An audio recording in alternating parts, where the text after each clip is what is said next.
In the deep silence of space, far beyond Earth's borders, a strange signal echoed through the darkness. It wasn't human. It wasn't even close. The frequency was unstable, the pulse broken, almost like a scream caught between radio static and a whisper. No Earth satellite was supposed to be listening out that far, and yet one was. A deep-range probe named Argus 9, drifting quietly near the edge of the Andromeda perimeter, caught it by accident. Galactic military chatter, but something in the code matched an ancient emergency algorithm buried deep in its system. An alert was triggered. Earth's network flinched for a moment. One blinking red dot on a console. One strange pattern of beeps, then silence. On Earth, in a cold underground control center beneath Alaska's frozen crust, a young technician named Rosa McKinley leaned over her desk, coffee in one hand, brows furrowed as she stared at the anomaly. The computer had flagged it as non-human, non-local, possibly Class V distress. The message was repeating every 108 seconds, but not in any known galactic language. It was scrambled, chaotic. But behind the chaos there was rhythm. A desperate rhythm. As if someone, or something, was begging, crying, dying. She forwarded the signal up the chain. Within hours, Earth's Defense Council was in session. Some argued it was a fake.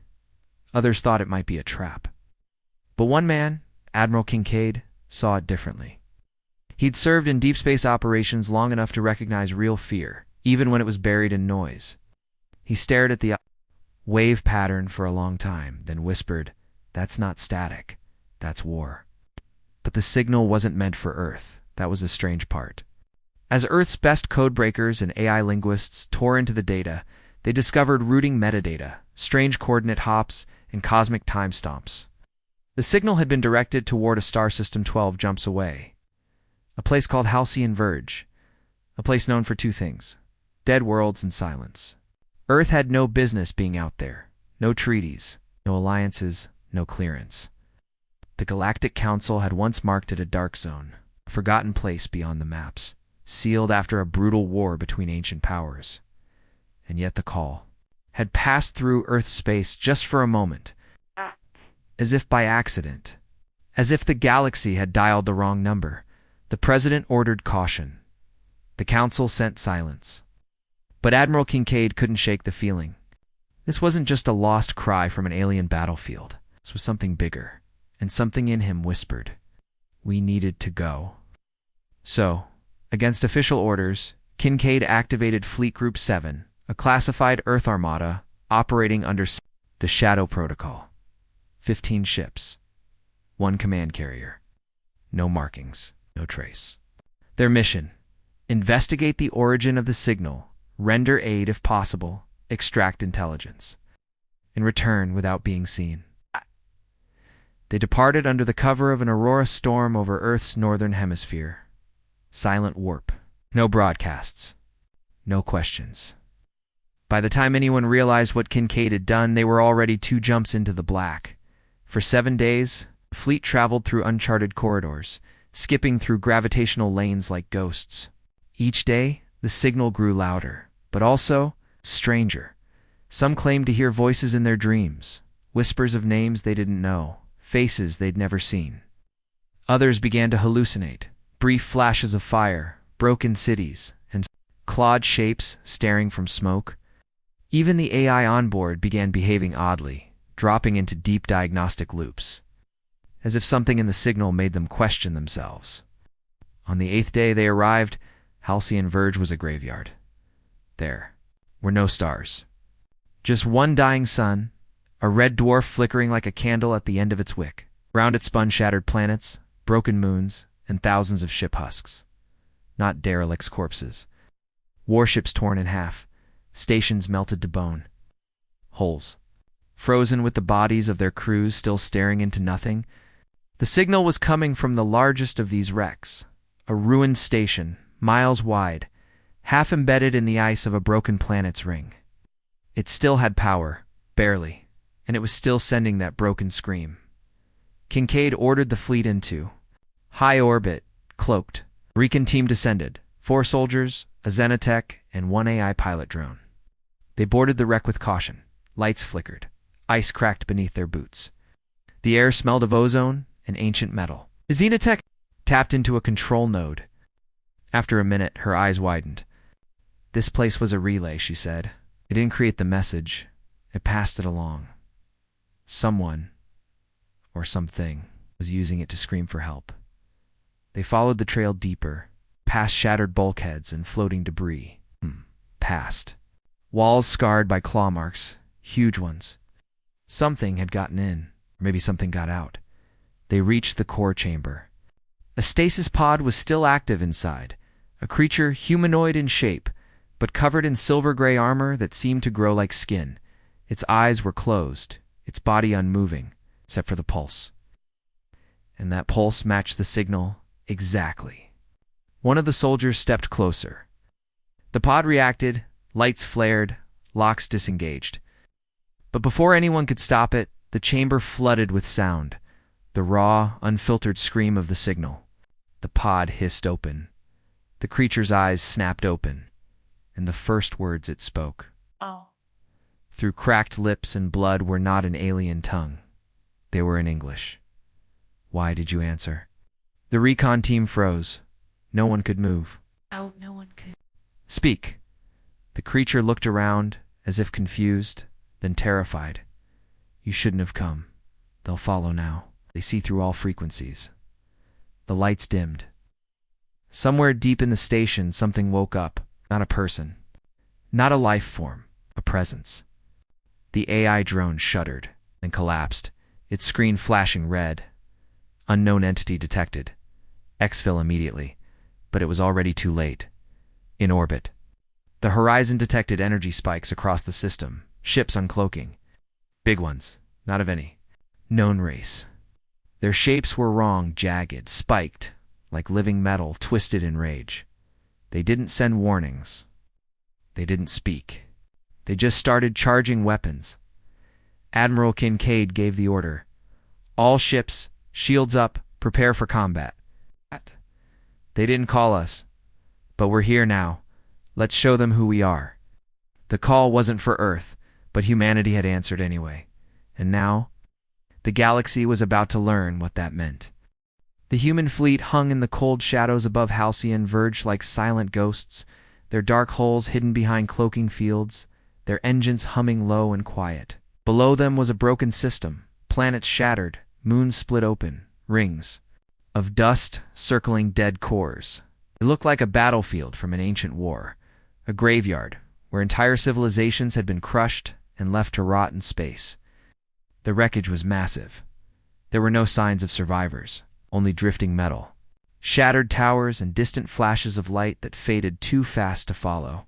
But something else was out there.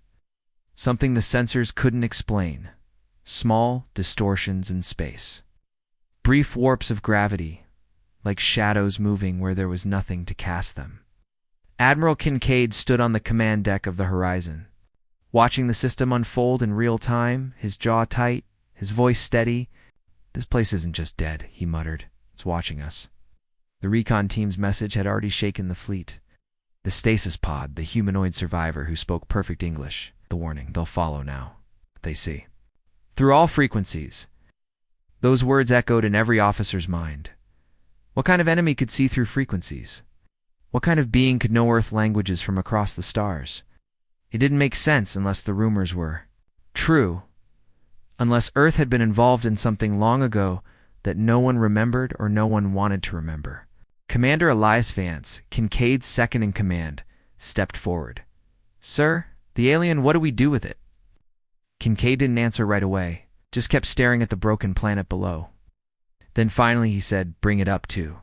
The Horizon. We're not leaving it down there. Not until we get answers. The alien, or whatever it was, had stopped talking. It was in a medbay now, surrounded by Earth's top science officers and guarded by soldiers with full combat suits. It didn't resist. In fact, it barely moved.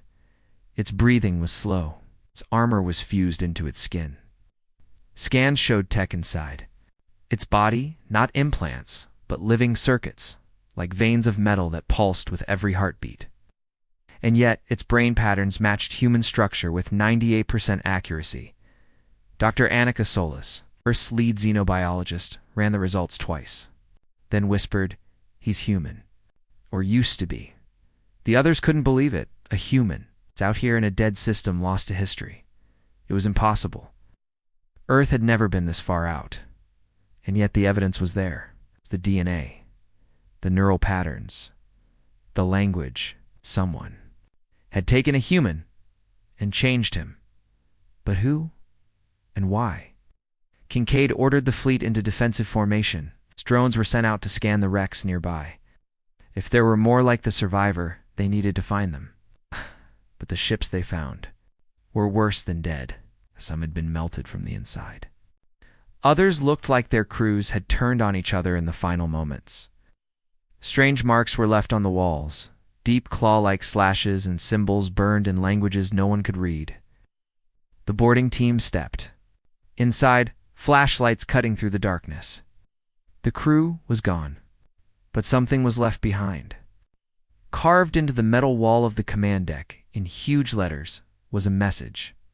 They hate the light. That same moment, back aboard the Horizon, the alien opened his eyes again. He sat up slowly, ignoring the weapons aimed at him. His voice was hoarse, but clear. "You don't belong here," he said. "They're already coming." Dr. Solas approached carefully. "Who are you?" she asked. "Why do you speak our language?" The figure looked at her, not angry, not afraid. "Just tired. I used to be like you," he whispered. "But I went too far. We all did. They punished us, locked us here, for eternity." Kincaid arrived then, walking into the medbay with a grim face. "Who are they?" he asked. "Who's coming?" The alien didn't answer right away. He looked at the floor. "We called them the Hollow," he said. "They live between time, between light and shadow. They don't build. They consume minds, energy, stars. They came for our world. We fought back with forbidden things, powers we didn't understand, and we lost. We became their prisoners. They marked this system as warning." His eyes narrowed. "The message. You heard it wasn't a call for help? It was a lock, a seal, and now you've broken it." The room went cold. Above the planet, the ship's sensors screamed. The Hollow had arrived. It wasn't like any fleet Earth had ever seen. They didn't look like ships. They looked like shards of night, jagged spears of black metal wrapped. In storm clouds, they didn't come through normal space. They just appeared, phasing into existence like shadows stepping into light. One by one, 10, 20, 30, each one larger than the last. There were no lights on their hulls, no coms, no warning. Just a silence that crushed the soul. Then they opened fire. The first strike was brutal. A pulse of energy ripped through. One of the outer scout frigates, tearing it in half. The ship didn't explode. It just unraveled, like it had never been built in the first place. All hands lost. The fleet returned fire immediately. Missiles, railguns, particle lances. But most weapons passed through the Hollow ships without impact. Some exploded early. Others bent in strange directions. The Hollow were not bound by normal physics. They bent space. They fed on it. Kincaid shouted orders. "Switch to plasma cores. Bring the Aegis shield online. Hold position. Fight us." Scrambled, electronic countermeasures deployed, and stealth drones began circling, trying to find weaknesses. The Horizon held its ground, but the pressure was building, and the Hollow were learning. Each moment, they adapted faster. Earth's tactics weren't working. Not enough. Then the alien came to the bridge. No one stopped him. He stepped forward, and for the first time, a Hollow ship paused. The others shifted slightly, just enough to be noticed. As if they recognized him. "I can hold them," he said, voice heavy. "For a moment, but not for long. Must leave this place." "Warn your world? Prepare." Kincaid stared at him. "You're one of them now, aren't you?" The alien nodded slowly. "I was. Touched, changed, but not. Lost. Not yet." He turned toward the viewport. You didn't come here to fight, but now you must choose. Run and they'll follow. Stand, and they'll remember why they feared you. The lights flickered. The hollow ships shifted again, and for the first time, one of them spoke, not in sound, but in thought, a pulse of raw hate. A voice inside every mind, humanity was. Sealed for a reason, you were forgotten for mercy. Now, you will be remembered for war. The battle wasn't over, it had just begun. The battle over Halcyon Verge had ended, but not in the way anyone expected. Earth's fleet had survived barely. 2 ships were lost, 3 were damaged. But somehow, the Hollow had stopped, not because they were defeated, not because they retreated, but because they had seen something. The alien, the half-human. Half-something, survivor from the wreck, had stood on the bridge of the horizon, eyes glowing faintly, and spoken to them in silence. And the Hollow, these monsters from outside normal space, had paused. With respect, not with mercy, but with caution. It was as if they had been reminded of something. Something about humans that even they didn't want to face again. The moment passed quickly. The Hollow vanished as fast as they had come, melting into the fabric of space, disappearing into folds of gravity and light like shadows pulled behind. Curtains. Earth's fleet held formation. Guns hot, sensors wide, hearts pounding. No one knew if they'd return in seconds, minutes, or not at all. But for now, the battlefield was silent. The wreckage around Halcyon Verge floated like bones around a forgotten battlefield, drifting endlessly in the dark. Admiral Kincaid gave the order to hold position. We weren't leaving yet, there were still questions, and they needed answers. In the command chamber, the alien sat on a bench, hands wrapped around his knees, head lowered. His voice was thin, but steady. You don't understand what you've stepped into, he said. This place, this system. It was the final stand. Not a colony, not a base, a prison. And the message you picked up wasn't a cry for help. It was a warning meant for the builders who left us here. But something broke. The message leaked. And now you're here. Now they're watching. Kincaid crossed his arms. Who are they exactly? You keep saying Hollow? But what? Are they? Why do they know us? The alien didn't look up, just whispered because once, long ago, they lost to you. That silenced the room. Earth had no records of such a war. No history of the Hollow. No mention in council archives. No alien had ever spoken of them, not even in rumors. But the look in the alien's eyes said, otherwise, your species, he said, was never meant to be part of the council. You weren't invited. You were. Contained. Your evolution was locked behind a wall. The other empires feared what would happen if you got off your world. They remembered the last time. Kincaid leaned forward. The last time humans reached the stars, the alien said. Everyone in the chamber stared at him. He continued, voice hollow. You don't remember because you were made to forget. Earth was purged, not just bombed, wiped, technology stripped, DNA sealed, history buried. You were meant to start over, clean, peaceful. But evolution doesn't always listen. You adapted faster than expected. You rebuilt. You reached space again. And when the signal leaked, you came. You weren't supposed to. But you did. A sharp silence followed. Commander Vance broke it. So what does that mean now? Are we dangerous to them? The alien finally looked up. You're not just dangerous. You're the reason they exist. The Hollow were born from the war. Kind started eons ago. Not by weapons, not by armies. By a mistake. A tear in space. A door left open. Something your ancestors built. Cracked reality. And the Hollow came through. He stood walking slowly to the viewport. But you're kind. Didn't run, you fought, and you nearly won. It scared the entire galaxy. So the Council did the unthinkable. They made a deal with the Hollow, peace, in exchange for silence. Earth was locked, its memory erased. Hollow stayed quiet until now. No one spoke for a long time. Finally, Admiral Kincaid turned to his officers. Then this isn't just a rescue mission. It's a reawakening. We've broken the seal, and now the galaxy remembers us. Before anyone could respond, the alarm flared. Incoming vessels, non-council signature.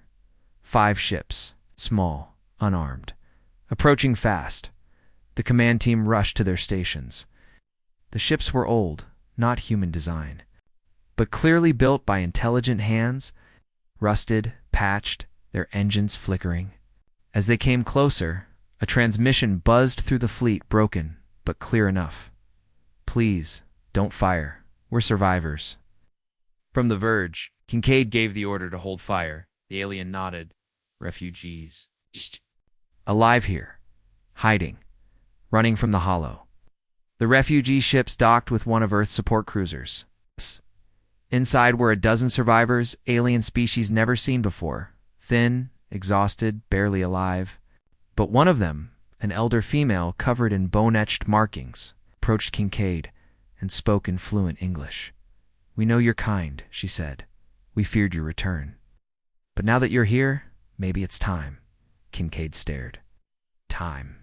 For what? She looked up at him. Time to finish the war.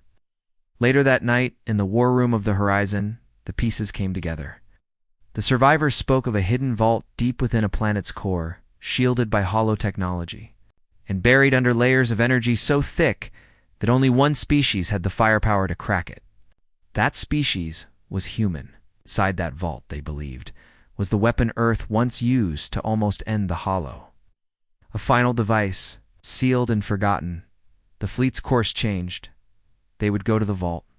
They would open it, and they would learn what Earth had left behind. But in the far corners of the system, the hollow were listening, watching, waiting. First contact had come, not with peace, but with memory. And now Earth wasn't just a visitor, it was a target. The fleet moved in silence now, the weight of truth pressing down on every ship, every corridor, every crew member. No one said much. No one joked. They'd all heard the same things. Whispers of a sealed vault hidden in a dead world, a place, locked away by forces older than most stars, and a weapon, not just powerful, but forbidden. A weapon made by Earth, or something Earth used to be. The idea alone chilled the blood of every officer on the Horizon, because Earth wasn't known for ancient weapons. Earth was young, wild, ambitious, yes, but the kind of force that once held the galaxy in fear, that was something no history book had ever suggested. And yet here they were, following coordinates pulled from the dying minds of alien refugees. Coordinates to a planet the Council had wiped off every map, a world once called Dagon 3. Now it was just listed as a black zone, no data, no records, no landings allowed. Admiral Kincaid stood on the bridge, hands behind his back, eyes locked. On the screen, as the dark shape of Dagon 3 grew larger, the planet had no atmosphere anymore. Its crust had been shattered in some ancient war, the core exposed like a bleeding wound in space. Dust rings circled it, made of rocks and ruined machines.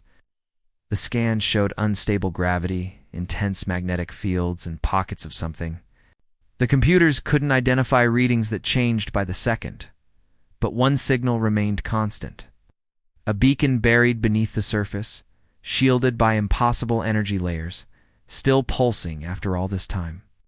It matched Earth's ancient signal coding, the kind no one had used in over 100,000 years. Not even in the old Earth, AI. Archives, they had to know. The landing party was hand-picked. Marines, engineers, the alien, who now called himself Kale, insisted on going with them. "It's not just a weapon," he said. "It's a key. The Hollow sealed it after the last war, because they knew if your kind ever found it again, they'd lose." Kincaid didn't trust Kale completely, but at this point, he didn't trust much of anything. He gave the go-ahead. "Suit up," he told the strike team. "Pray this planet doesn't remember who we are." As the dropships descended, the broken surface of Dagon 3 came into view. Jagged canyons, scorched metal, ruins of towers, half swallowed by stone and dust. Lightning danced between the broken peaks, and gravity pulled unevenly, making each step dangerous. The vault entrance lay in the center of a collapsed crater, surrounded by shattered monoliths that looked like black glass. each one etched with symbols that glowed faint red. The energy field around the entrance shimmered like heat, distorting vision and sound. Every drone that got too close simply stopped working, frozen in place, or disintegrated entirely. Oh. Kale stepped forward and placed his hand on one of the monoliths. The field opened. Inside, the vault was colder than space. The walls were smooth, seamless, made of metal no one could identify, not even the engineers. Symbols crawled across the surfaces like insects made of light, reacting to their movement. Deeper inside, the air turned thick, heavy like they were underwater. And then they reached the chamber. A single pedestal stood in the center of a circular room, and on it rested a device the size of a child's heart. Black, silent. But the moment Kale stepped inside, it glowed. So did the walls. The entire chamber pulsed with light and sound, a deep humming voice that none of them could understand. But somehow all of them could feel. Protocol awake, lineage confirmed. Terran authority reactivated. The soldiers froze. Kale dropped to one knee. The device floated off the pedestal and hovered in front of Kincaid. Then it spoke. "You are late?" No one breathed. Kincaid stepped forward slowly. "What are you?" The device turned toward him as if it had eyes. Its voice was neither male nor female. It was old, layered, like dozens of voices stacked on top of each other. "I am the memory of what your kind was. The lock and the blade. The final measure." Kincaid's voice dropped to a whisper. "Are you a weapon?" "No, I am the proof." The chamber went dark, and then images filled the air. Ghostly projections, stars exploding, ships the size of moons, beings made of fire and metal, humans, but not like any human alive today. Taller, armored in living tech, eyes glowing, leading fleets against black storms that screamed like dying gods. The war played out in silence, each scene more terrifying than the last. Worlds burned, rifts opened. And then came the Hollow, rising like shadows made real, tearing through space like wolves through sheep. But the ancient humans held the line. And finally, at the center of a ruined galaxy, a last stand. A single device. This one. Used once, then hidden, buried. The images ended. The voice returned. The galaxy chose fear. They buried you to survive. But now they remember. So must you. Suddenly everyone's comes crackled. Enemy fleet incoming. Hollow signatures. Hundreds. Kincaid stared at the device.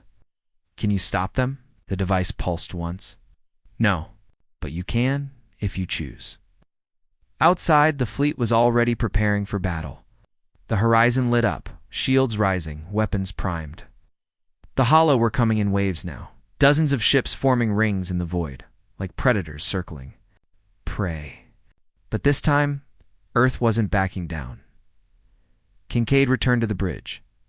He stood tall in front of his officers, his voice calm but steel hard. "We're not here by accident. We didn't just stumble into this war. We're always part of it. We were made for this." He raised the device, now glowing like a star in his hand. "The enemy remembers us. It's time we remembered ourselves." And then, with a nod, he gave the order that would change everything. "Activate the archive." What followed was unlike anything ever seen. The device sent a pulse across the fleet. And dormant systems woke. Weapons long sealed unlocked. AI cores that had never responded suddenly came online. Shields hardened, ships shimmered, and new power surged through human vessels. The fleet transformed not into something new, but into something old. Something buried in their hulls for generations. Waiting for a signal only ancient Terran tech could give, and when the Hollow saw it, they hesitated. The Predator flinched. For the first time since the war began, the enemy turned. The Hollow were afraid, because the only thing they feared more than chaos was the return of what once beat them. Earth. Not the Earth of politics. In council games, not the Earth that asked permission. The Earth that took command, The Earth that led the stars, the Earth that made even the dark. Think twice. Silence had never felt so heavy, as the pulse from the ancient Terran device rippled across the fleet. A strange stillness followed, like the entire galaxy was holding its breath. On the command bridge of the horizon, the lights dimmed, flickered, and then returned brighter, sharper, colder. Screens changed their format, displaying strange glyphs none of the human systems had ever used. Yet somehow every officer could read them. Orders, protocols, weapon diagnostics, all in a language Earth had supposedly never seen. But their minds understood, their eyes adjusted, their bodies remembered. It wasn't just the ships that were waking up. It was the people. It was something locked inside them. Admiral Kincaid stood in silence, the small Terran device hovering just beside him like a tiny sun. It whispered data into the ship's core, rewriting code, awakening long-dormant subsystems that had been hiding in the vessels. Since the day they were built, no engineer had ever noticed them before, not because they were small, but because they had been cloaked from human sight, even from modern AI. Now they pulsed with activity. Kincaid didn't understand how, but he knew exactly what he was. Seeing Earth's fleet was not just Earth's. It had always carried a ghost, something old. Watching, waiting for the right command. And now, the command had been given. Terran directive, resumed. Dr. Annika Solas, Earth's chief biologist, was already in the medbay, scanning samples from the crew. What she was finding made her chest tighten with fear and awe. DNA strands were shifting subtly, but undeniably. Extra protein folds were appearing in dormant genes. Latent markers were waking up. Cells were replicating faster, smarter, stronger, not like a disease, like a reboot. This doesn't make sense, she whispered, staring at the screen. We've had this in us, the whole time. How? Why? Kale stood behind her, arms crossed, his eyes dim. Because your kind was made for more, he said, not by gods. It's not by accidents, by design. Your ancestors built weapons not only with machines, but with blood. The war with the Hollow was fought across dimensions. You think starships were your only weapon? No. You were the weapon. She looked up, shaking her head. We're just people. No, he said calmly. You're survivors. And survivors adapt. You were meant to evolve when the time came. And the time has come. On the bridge, an alert chimed. The Hollow were returning. Not just a small force and entire swarm. Hundreds of ships, bigger than before. They had seen the Terran pulse, and they were terrified. But they wouldn't run. Hollow creatures didn't run. They erased what frightened them. Now they were bringing everything. Kincaid stared at the projections, so many enemy ships the map had to resize just to fit them all in. This was no longer about a single human fleet. This was about erasing Earth before the galaxy remembered the truth. He turned to Vance. We win?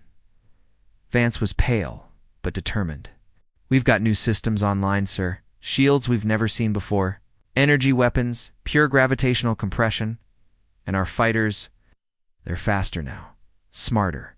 They're responding before. The pilots even finished commands. Kincaid nodded. That's the old blood waking up. They had minutes, maybe less, before the swarm arrived. Below, on the surface of Dagon 3, Kale stood in the ancient vault with a few soldiers and Dr. Solas, who had brought portable DNA labs to continue scanning crew blood. What she found shocked her again. Every member of the fleet was now registering a genetic pattern tied to Terran origin code sequences identical to the vault's technology. It was as if the entire species had been imprinted long ago. With instructions they couldn't access until now. There's a message in our genes, she whispered. A memory, a lock. I nodded.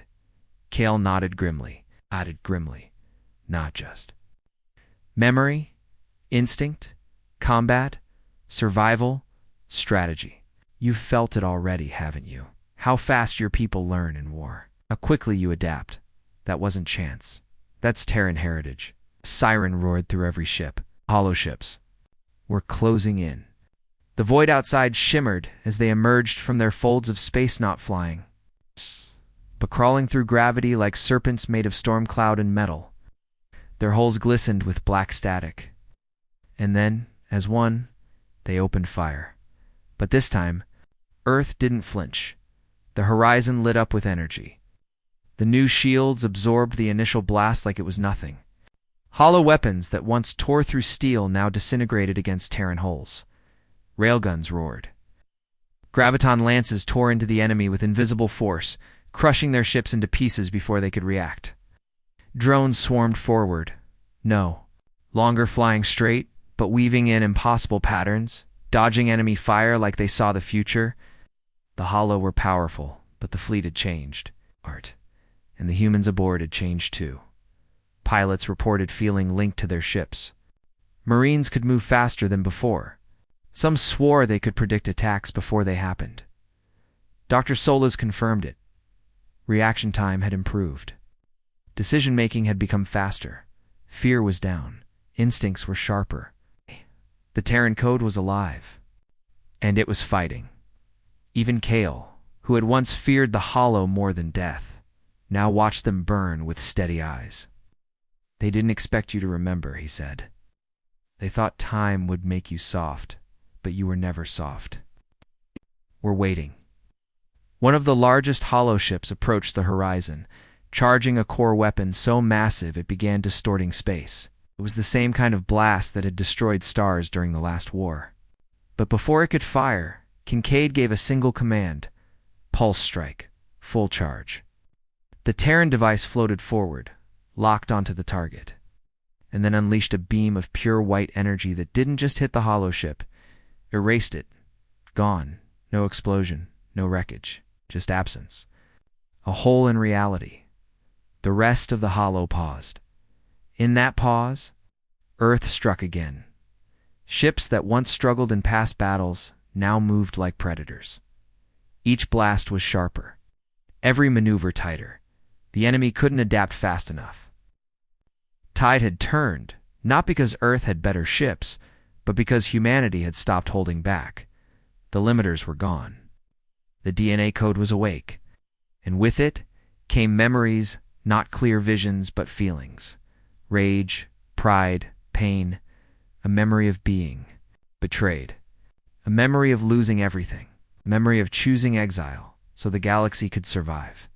Kincaid knew now. Earth wasn't quarantined out of fear it would be hurt. It was sealed because the galaxy had once begged for mercy. The Hollow had pushed the old Terrans too far. The galaxy thought it buried that fury. But now the seal was broken, and Earth had remembered what it was. The battle ended with Hollow ships retreating, something no one had ever seen. They didn't just flee, vanished into nothing, scared of what had been reawakened. Not just a fleet, not just ships. A species. Earth stood alone in the silence again, victorious, changed. But this time, the galaxy was watching. The battle was over, but the silence that followed was not peace. It was a warning. Across the wreckage of the Halcyon Verge, Earth's fleet drifted like hunters waiting for the next move. The Hollow swarm had retreated.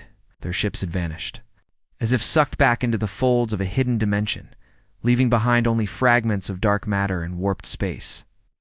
But no one on board the Horizon relaxed. Every officer, every soldier, every AI felt the same pressure now. Not fear, not confusion, but purpose. And that was the most terrifying part of all. Something inside them changed. Earth's fleet wasn't just fighting better, it was thinking better. Systems were reacting before commands were given. Engineers solved power failures. They didn't. No existed. Fighters danced through space like the pilots were fused into their machines. And Admiral Kincaid felt it most of all. His thoughts were sharper, clearer, and more than once. He found himself remembering things he'd never lived. Strategies, ships, faces, not dreams. But echoes of a life before Earth was what it is now. He stood alone in his quarters, staring at the Terran device that now floated silently in the air beside him, humming like a heartbeat. He didn't touch it. He didn't need to. It was already inside the fleet, inside the people. It's unlocking things buried not just in their ships, but in their blood. What are we becoming? He whispered. But the question was wrong. The question was, What were we before? Down in the med bay, Dr. Solas was doing more scans. Crew after crew showed the same change. Genes switching on, dormant markers activating. But there was no infection, no external tampering. It was all internal. Earth's people had been built this way from the start. Someone or something had programmed their DNA to respond to a signal. And now that signal had triggered. They were never supposed to find this, she muttered to herself. We weren't supposed to wake up. Kale, the half-changed survivor of the Hollow War, stood beside her, eyes quiet, voice low. You weren't the first, he said. Others came before other species. They tried to fight the Hollow too. They were made for peace. For balance, your kind was made for the end. She turned to him. The end of what? He didn't answer. Not with words. Just a stare. One that held the weight of galaxies falling. In the command chamber, Kincaid gathered his officers. The room was dim, lit only by the blue glow of star maps and fleet telemetry. Commander Vance stood beside him, arms folded, face pale. We've received multiple transmissions, he said. From the outer systems, Council fleets have gone dark. Colonies are vanishing. Not destroyed, erased. No debris, no signals, just nothing. Are the Hollow behind it? Vance nodded. Or something worse. Something they serve. The room went still. For a long time. No one spoke. Then Kincaid looked around at his crew, the best Earth had. Now more than human, more than what they thought they were. Then this is it, he said. The Council's gone quiet. The old empires are folding. Whatever held the galaxy together, it's cracking. He looked at the map, where Earth glowed as a single blue spark in the black. And we're still standing. A young officer stepped forward. Sir, what if that's the point? What if we weren't meant to stop the Hollow? What if we're the final option? Kincaid didn't blink, because he knew. Earth was never meant to be the first line of defense. It was the last. When all else failed, when the stars were falling, when the old powers ran out of courage, the seal would break, the Terran. Code would awaken, and humanity would rise, not as diplomats, but as warriors of extinction. We were the last response, Kincaid said. The last wall before the dark. And now the galaxy had to face what it buried. The Terran fleet began moving, not back to Earth, but deeper into space, toward the places no one dared go, toward the Hollow's domain. They had coordinates now, pulled from the vaults. From Kale's memory, pulled from inside the Terran device itself, which had begun transmitting to something far beyond any known system. A flare of light that crossed the stars in seconds. What did you just activate? Solas asked the device. Whispering like it could hear, it responded in that same ancient tone, the beacon of return. In deep space, in the darkness beyond the mapped galaxy, things began to move. Old things. Things that had not been seen since the First War. Ancient, Terran battle stations buried in moons. Doomsday satellites hidden inside black holes. Ships the size of cities, locked in frozen time, all waking up, all responding to one signal. Earth was not alone. It never had been. They had scattered their weapons, crossed the stars like seeds waiting for the moment to bloom. Now the Garden of War was rising. The Hollow felt it too. Across their invisible domain, the message rippled. Humanity has returned. Not as diplomats, not as explorers, but as what they once were. The final answer to a dying galaxy. And now, the enemy would have to decide. Flee back into shadow, or face the wrath they once tried to bury. The stars were no longer still. Where once silence ruled the edge of known space. Now there was movement, rising from forgotten planets, pulling free from shattered moons, awakening inside the cold hearts of black holes. Across the galaxy, machines that had not stirred in over 100,000 years were waking up. It's not because someone commanded them, but because they remembered the voice of their creators. That voice had returned. Earth's signal, the beacon of return, was echoing through. Frequencies not used by any modern race. Frequencies that didn't just carry sound, they carried memory. Kind of memory only machines could understand. And in that memory was a command: begin reactivation of the Terran arsenal. The horizon floated near a dead system known only by a numeric tag, Delta Zero, place the Galactic Council had once declared uninhabitable due to unstable gravimetric anomalies. But now, Earth's fleet had different data. The Terran device had pointed to this system first. When they arrived, they understood why. There were no planets in Delta Zero, no stars. It's just darkness and a slow pool, an invisible gravity that bent light and sensors, but hidden in that pole, nested inside a space-time fold, was a shape. Massive, circular, cold. A station, but not like anything humans had ever built in this age. This one was alive. The crew watched in silence as the folds peeled away, and the object came into full view. A massive Terran war foundry, suspended in a pocket of bent gravity. It was miles wide, built like a wheel with rotating arms and layered hangars, each arm holding ships that hadn't seen the light of a real star in millennia. None of the Council races knew it existed. None had ever found it, because it had been sealed behind a fold of space that only Terran DNA could unlock. Admiral Kincaid stood on the bridge, his voice tight. "Is it active?" Kale nodded slowly. "It's more than active. It's listening." The Terran device hovered forward and pulsed, once bright, white and fast. The station responded instantly. Its lights snapped on. Its internal engines groaned. Back to life. And then the arms began to move. One by one, warships the size of small cities detached from their cradles and floated out like beasts released from cages. Long, sleek, black holes covered in energy veins, each one humming with gravitational pressure. No crews, no bridges. Oh. They flew on instinct. Day-eye warforms bonded to ancient Terran command signals. "They're unmanned," said Commander Vance. "But they're not drones. They're guardians," Kale said. "It's built for a war that never ended, sleeping since the last stand." Oh. "You're not just waking machines. No, you're waking an army." Across the galaxy, it was happening again, in hidden vaults. Under icy oceans, buried beneath forgotten colonies, every secret Terran weapon ever hidden was answering the call. Earth hadn't just fought the Hollow long ago. It had prepared for their return. Humanity had left behind a legacy, not of peace, but of final war. Now it was back, and so was the fear.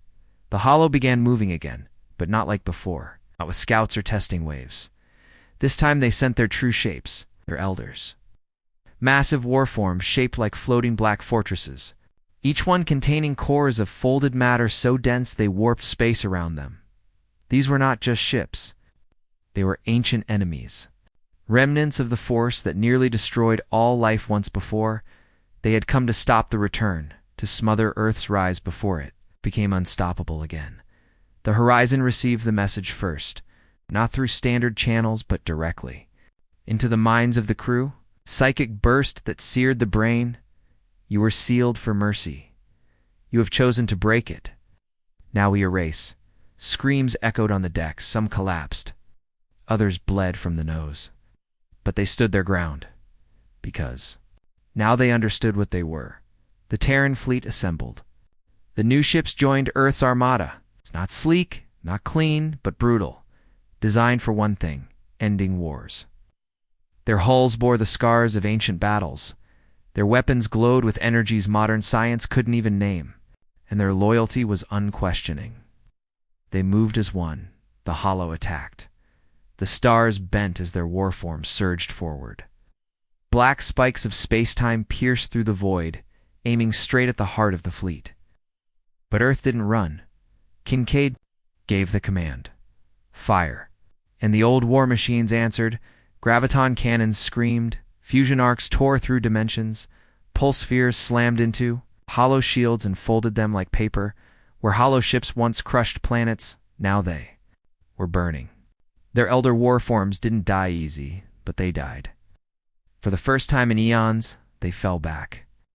Not because they were outgunned, but because they recognized what they were facing. Kale stared through the viewport, eyes wide. I remember. The Terran fear. It wasn't over. The Hollow would return. Stronger, smarter. But this was Earth's message to the galaxy. We are not new. We are not weak. We were never gone. We were waiting, and now we're awake. The galaxy had never truly been quiet, but now it had gone still in fear. From the cold corners of uncharted systems to the heart of once powerful council worlds, every intelligent species felt it. A shift, a presence, something old moving.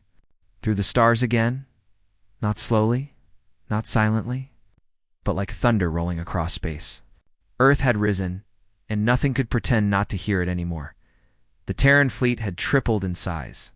Warforms from long-lost vaults had returned. Battle stations once buried in black hole orbits now moved openly, bristling with weapons from a forgotten age, gravity-powered railguns, zero-point missiles, quantum phase engines. Systems no modern scientist fully understood, yet every one of them carried the same core. Human design, not the Earth of treaties and science. No, these were the tools of the first Earth, the one that had fought the Hollow until the stars bled, the one the galaxy erased in fear, but erasing memory isn't the same as destroying truth. The Hollow knew that now. They had failed to stop the reawakening. They had underestimated the one thing they feared most. Not technology, not weapons, but identity. Because once Earth remembered what it was, nothing could stop what came next. In orbit over Delta Zero, the horizon stood at the center of the Terran armada. Admiral Kincaid stood on the bridge, facing the final projection from the Terran, device now glowing with deep, pulsing red light. "What is it?" Commander Vance asked quietly. The device answered, "Final protocol, reclamation, deploying core memory, opening Terran gate." Below them, in the heart of the war foundry, something massive shifted. First it looked like a shield array, but then it opened like petals of black steel, revealing a sphere of glowing energy locked inside a harness of swirling gravity. It wasn't a weapon, it was a door, the Terran gate. "What's on the other side?" Kincaid asked, Kale watching. With wide, fearful eyes, whispered, "Not where. When." The gate wasn't a portal to another world. It was a fold in time, backward, inward, toward a locked vault of Terran memory, sealed before the final battles. In the old war, the Hollow had destroyed most of humanity's past, but a piece of it, the core of their origin, their purpose, had been hidden, not just from enemies, but from themselves. Now it was open, and humanity could finally know the truth. The gate activated, from it came light. From that light came voices not of the dead, not of ghosts, but of memory. Real, solid, alive. Aboard the horizon, the crew gasped as projections formed human figures. Tall, armored, faces marked with the scars of war. They weren't holograms.